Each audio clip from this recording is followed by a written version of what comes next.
Hi friends, Erin here with Daily Elevations. So I wanted to talk to you and tell you a little bit about part of my journey that I've had here in quarantine.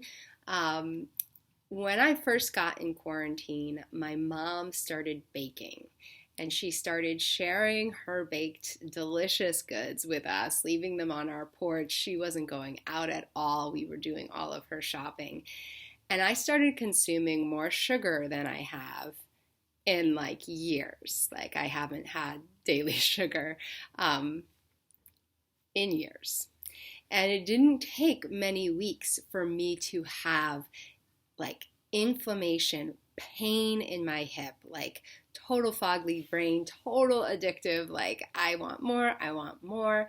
But it really was the flare up of pain in my hip that made me go cold turkey and kind of inform everybody that I'm close to that I am done with sugar and never touching the stuff again. So I've been on this like kind of detox where, I was going through like the depressed, the longing, the cranky, the headaches, the whole bit. And I feel like I'm finally through that, which is phenomenal. But I can't tell you what an amazing feeling it is to have more energy and a really focused mind where I don't every time I get caught up or, my focus is so much stronger. It used to be like I would sit down to try to write or something and I would get distracted and then I would wander to the kitchen like looking for something to engage with and then I would like come back down and write. But I kind of just like have this focus that can just go, go, go for much longer periods of time. I'm so much more in tune with my body and what it needs. And I wanted to bring this up because I have done this like play with sugar my whole life. It was like in high school that we first noticed that I have this sensitivity to sugar and it's not the best thing for me. And most of the time I do this balance where I start feeling certain symptoms from sugar and I like drop my sugar levels, but it's so tasty and it's all over the place.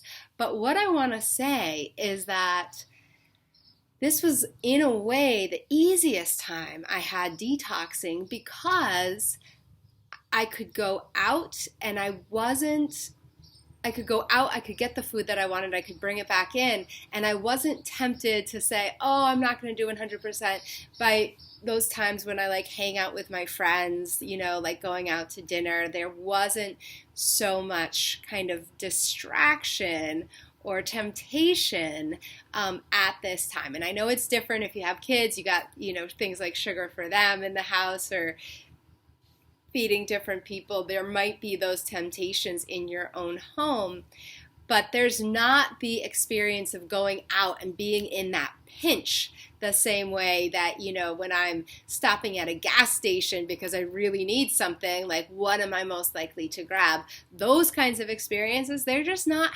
happening right now for most of us, I think. So my invitation is to just consider like what might serve you to clean up in your diet. One of the awesome memes that like I saw floating around at the beginning of this was like, went shopping yesterday, all the junk food's already gone. There was a way that we were like self-soothing a little bit with food and with that junk food in particular. But now we've kind of got into this rhythm. What might you want to clean up for going forward? And it's really amazing research when we look at anti-inflammatory diet type deals and how many different conditions they can improve for us. So I don't know, like old science used to say that things were hereditary. If your parents had it, you were more than likely to get it. But new science and the study of epigenetics, that shows that all parents really hand down to us are markers for disease, and that we have the power to control those markers by turning them on or off. This includes diabetes, heart disease, it includes Alzheimer's and dementia and things like that. So we are in so much control in our lives, what we put in our bodies, what kind of exercise we get on a regular basis, and then what kind of interactions we have in our relationships. Are those non-stressful, healthy, or are those things that should be looked at? Could be looked at. There's no should or shouldn't. But anyways, I just wanted you to consider what is possible at this time, because it's a different kind of time than we normally find ourselves in. And things like, adjusting our life patterns, they're already happening. So in that change, grab hold, make sure that you're directing those patterns in a way that you want them to be directed. Know that you are in control of your life.